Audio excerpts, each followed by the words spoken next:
Dr. Hagenbeek, thank you very much again for joining us at the ecancer studios.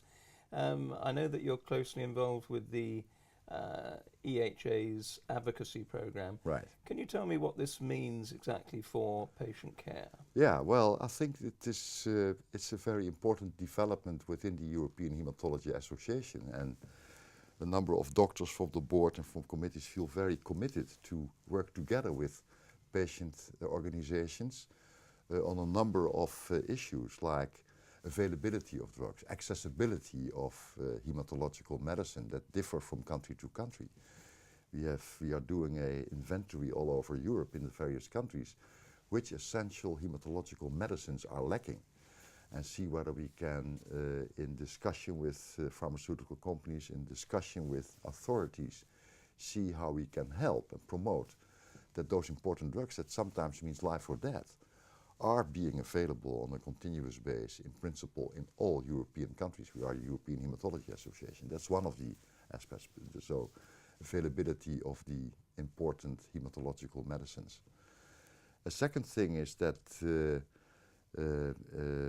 we have a special scientific working group within EHA on quality of life. That's also a typical example where patients and doctors should find each other. It's not a matter of just infusing those drugs with all the side effects, but also, having the right attention for how the patient fares after that in terms of side effects, in terms of maintaining some quality of life. Sometimes we have to hit hard to get rid of the malignancy.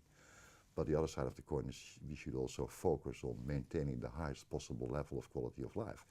In particular, if the patient is going to die. That's another important part of our work, that we are also there and try to maintain the best quality of life. If no days can be added to the life, let's try to add life to the days. That's another important issue that we are discussing with patients.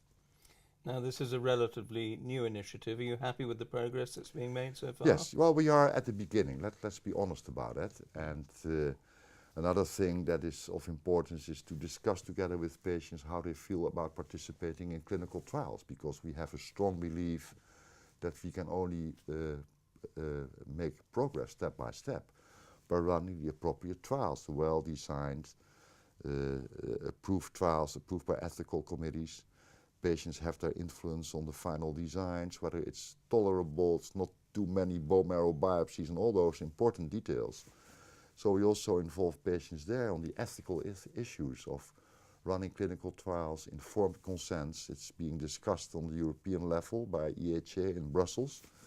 We have a special political affairs committee that is also closely related to the advocacy track that is going to the authorities in Brussels to see whether the approval of clinical trials and the international collaboration can be smoothened, because there are so many guidelines, to be honest, too many guidelines meant to protect the patient.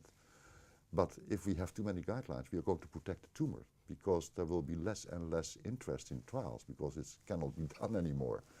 So there's a lot of work to be done, and with the help of the patient societies in particular also, because they are powerful, and that's good, to go to the authorities and smoothen things out so that we can really make progress in a much faster way.